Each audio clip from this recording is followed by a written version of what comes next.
All right, let's get to Theology Thursday. And I just want to reiterate what I said when I teased we were going to do this today, that this should not come from the likes of me. I've been a Christian since 2003.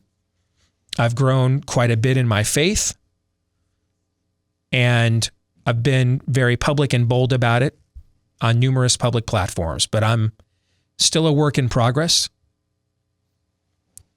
I have blind spots. I have weak spots. I've got red light districts in the brain. I have had problems in marriage. I've had problems in my personal life.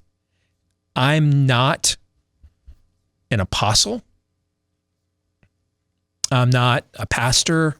I'm not a prophet. Somebody who's a much more finished work. I'm not the next Francis Schaeffer or anything like that. I'm just Steve. Somebody who's a more finished work should be delivering the message we're about to deliver to you. It should come from somebody better than me. And we've sat around waiting for that to happen. And unfortunately, by and large, with a few exceptions, messages like this have not. And so we're wandering right now. We're wandering in the desert. You know, the other night I watched the Jordan Peterson documentary, The Rise of Jordan Peterson, and the amount of young men coming up to him after his talks, broken, tears in their eyes. Basically, he was doing the job their dad should have done all along, but didn't. The job a pastor, a minister, a priest should have done all along, a shepherd, but didn't. And it's very powerful. His message is very powerful. And I want to emulate that, but in a specifically biblical context. In the New Testament, the Apostle Paul writes a series of epistles. And in several of them, he is addressing specific concerns about the community of believers in those specific communities and facing those specific situations. In Galatia, they had a particular problem with a group called Judaizers. So Paul specifically addresses that for the people of that community, the church in that community. That was a specific challenge they were facing there. It doesn't mean there were not broader themes there, which is why we are still sharing and doing catechesis based on Paul's letters 2,000 years later. But the inspiration for them was that particular situation. The letters to Corinth, a very pagan, debauched community in Greece. They had a very specific problem with a higher level of immorality. A guy sitting in the front row pew with his arm around his mom, basically, is a problem. All right, so he's addressing those specific issues to those specific people. Now, I'm not worthy to strap the Apostle Paul's sandals, but I'm going to do my best here to emulate that process. Specifically, what are the issues we as American believers are facing? Are we sons of Issachar? Do we understand the times and what to do about them? Christ called us to read and study and know the signs of the times. Discernment, or a lack thereof, is not permitted for the believer. In fact, the world's supposed to come to us for that. We've got, we've got the knowledge of the owner's manual to the universe, the Word. So I think it is time for us to come now and let us reason together. And I think we need to face the inconvenient truth about America. It is time for some brutal honesty about where we are and where we're headed. That we need a new black-robed regiment to honestly help us discern this culture and the times we're in. Right now, we don't. We have pockets of it, individual aspects of it, but we don't really have a unified black-robed regiment in our time. So I'm going to do my best here. It's just one guy with one show to fill that void. These are some inconvenient truths we need to confront, acknowledge, and absorb, starting with number 1. We must see ourselves more as pilgrims now than patriots. The America we have been attempting to conserve is gone. The fundamentals of our culture, our heritage, are gone. We need to let go of the nostalgia. It is paralyzing us. Now, tradition and nostalgia are different. Tradition is how we look back in the past and see how things work and understand that if we update them for the times in which we're in, the principle, if not the process, may need updating, but the principle itself still works. But nostalgia causes us to want to recreate the process instead. And then the principle gets lost. It's got to look just like this. This is how it looked before. This is what we did before. It'll just do the same exact process all over again. And we get hooked on nostalgia. I believe right now we are paralyzed by nostalgia. We need to let go of the nostalgia of America and embrace the mission we have as pilgrims living in America. The good news is, to come here, we didn't have to risk life and limb on a rickety boat where many of us died. The good news is, once we landed here, we didn't have to watch half of us die the first 2 winters of disease and starvation. But aside from those calamities and every other definition of the word, we are pilgrims in this era now. This is all in many of the places we're going to go. What we believe and represent is either anathema or new. Number 2, we must also see ourselves more as sons of liberty than founding fathers. The times in which we are in call much more back to a 1776 than they do a 1789.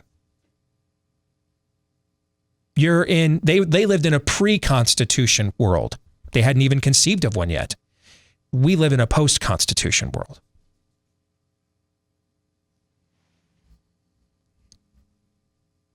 Again, we're not conserving something. We're starting one. We're starting it. Number 3, America was founded as a Judeo-Christian country with a limited government. It is now a pagan country with limited liberty. Unless we accept this truth, we have no chance to survive, let alone succeed, for we are deceiving ourselves. You cannot defeat an enemy you will not acknowledge or know. You cannot solve a problem you do not acknowledge or know. There is no silent majority anymore. It doesn't exist.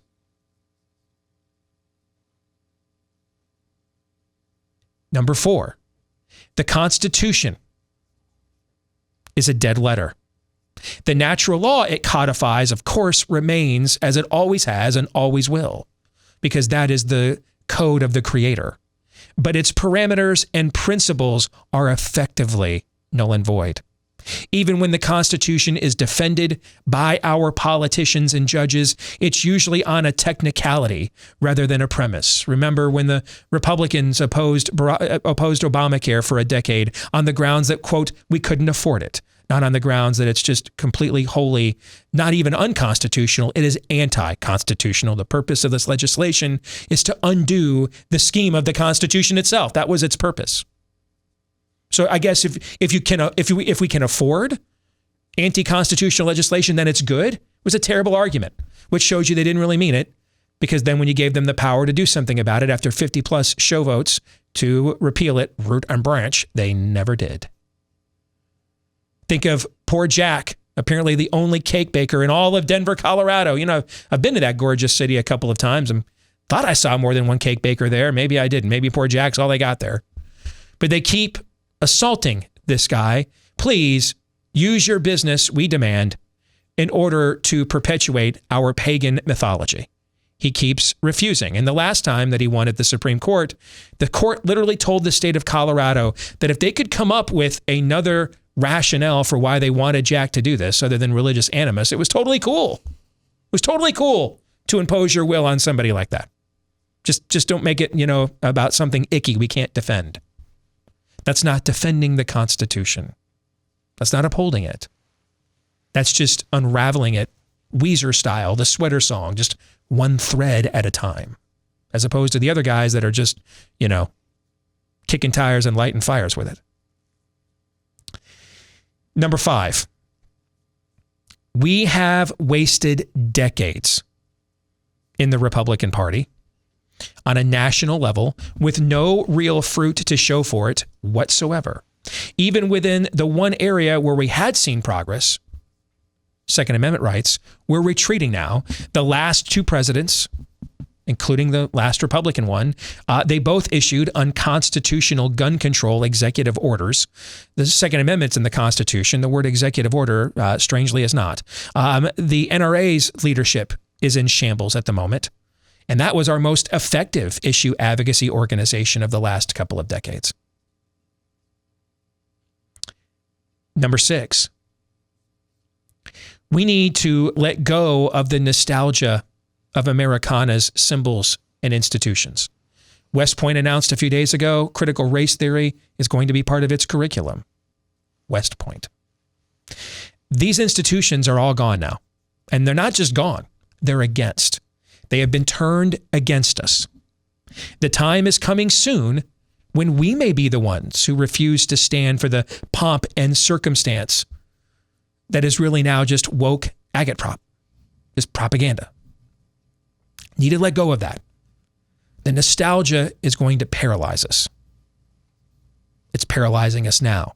It's stopping us from seeing the truth of the situation we're in. 7, we need to at least consider we will no longer have free and fair elections as we took for granted for so long. And therefore, we need to consider some alternative means for acting on our beliefs and defending ourselves. We're not going to vote our way out of this. First of all, who are we even going to vote for in most of these cases, even if the vote and the election is secure and sound? But after we went through this past year, banking on that one. So even if it is safe and sound, who do we even have to vote for in too many of these places? And then we can't even trust anymore that the process will operate with the same integrity that it already has. Now, thankfully, if you are a Christian, you have a place called America because a large cloud of witnesses which preceded you for 2,000 years figured out how to advance their beliefs and values without anybody even knowing what voting was. We're going to have to recover some of those means. Terms and phrases like civil disobedience, get reacquainted with them. Because the war's coming to your door, and you will not be permitted to abstain. You will not be permitted to say, hey, leave my name out of this. History shows those who say, leave my name out of this today, out of fear of the mob, will be taken by the mob tomorrow. Number 8, we will imminently be banned from any and all mainstream platforms of significance in this country. That could mean tomorrow, could mean 5 years from now, but we are on borrowed time. It's almost as if Gutenberg invented the printing press. Luther figured out, hey, I can use this new development, this new invention to get my message out. And then Gutenberg decided to sell out to the spirit of the age and go woke instead and say, well, I'm not printing any more of that. That's what social media has done. And it's our new city gate where the vast majority of information is disclosed and distributed in our culture today. But it is, and with increasing rapidness, refusing to give contrarian views distribution. We're all going to be gone. All of us. Imminently.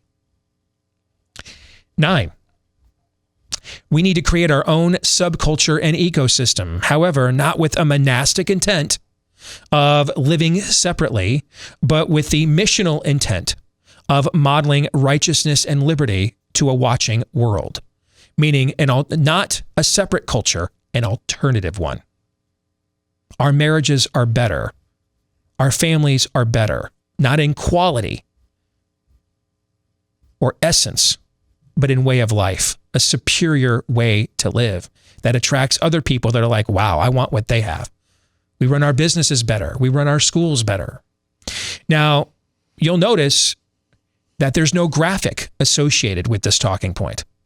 You know why? Because we don't have an alternative habitat and ecosystem now. We weren't sure what to even point to, what to put up there. We have some forms of alternative media that are very successful. I'm blessed to work with one of them, but we're also threatened by the previous point I just made. We know the plug's getting pulled on us from a social media standpoint any minute now. Every day we come into a place like Blaze Media and we can all access our Facebook and Twitter accounts is like, wow, we're day to day. And so are all of you. So this needs to be our priority. We need to create our own subculture and ecosystem. And if we don't do that, we will fail our children and grandchildren. 10, there are not enough of us to completely overtake the spirit of the age, I'm afraid. There's just not enough. Too many Americans want to be ruled. However, there's too many of us for the spirit of the age to assert itself completely at the same time. So we have this sort of standoff right now. But we must establish a foothold while this standoff exists. We must establish a foothold. We must make red states and red counties and red communities red again. And they must be at least as red as California is blue. Because soon the standoff will end. Now that they own all the institutions, soon the standoff will end and it will be them now fully on the offensive. Right now there's a bit of a standoff. Not enough of us to win, but too many of us to lose. Soon that will end. Take advantage of the time we have right now and establish a foothold, safe havens where the doctrine of the lesser magistrate reigns, where a militant form of federalism will be practiced. Number 11, when we work inside structures within the broader cultures, our jobs, a political party, likely the Republican Party, whatever the case may be, whenever we are working inside any of these structures within the broader culture, we must see ourselves as subversives, not just servants. If I'm running for office as a Republican, I don't give a whit about the Republican Party as a whole. I only care what it does for me and how I can use it. I'm not letting it use me. I'm not an agent of it. I'm using it. I'm the subversive here. Same thing in your job. Why do you think you have those talents and skills? So that when you showed up that day at the board meeting and they announced critical race theory, the creator that just gave you those things, he also wants you to shut up about what's the evil you're now going to be using those talents and gifts for? No. Now that doesn't mean, by the way, we're just anxious to be martyred. In the New Testament, Christ says, hey, right now is not the time. No, we're not. He doesn't go around Galilee traipsing around with a Messiah shirt everywhere he goes. But when the time came, when the time was right,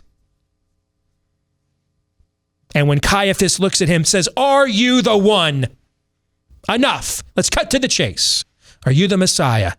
And he looks boldly at him and in front of all those who have put him on trial and says, and quotes right from the prophet Daniel, you will see the Son of Man coming on the clouds of heaven. He lets them know when the time was right, he announced himself.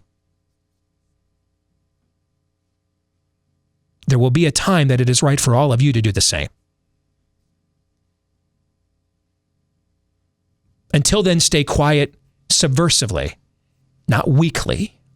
You're afraid of your job, afraid of blowback. That's not why you're there. You're there so that when the time is right, your Creator will pull the arrow from his quiver that has your name on it and fire you across their bow. That's really why you're there. We have no real allies beyond those with whom we share priorities and principles in common. Do not set yourself up, therefore, for betrayal and ambush. You're a stranger in a strange land, almost everywhere you go now. The kingdom of God, though, remember this. The kingdom of God forcefully advances, and it is forceful men who lay hold of it, not passive ones, forceful ones. And then finally, all of these previous 11 points are really holding actions, because this is the bottom line. Revival or bust. If there is not another great awakening here, the likes of which gave birth to liberty on this continent in the first place, liberty will be lost on this continent without another one.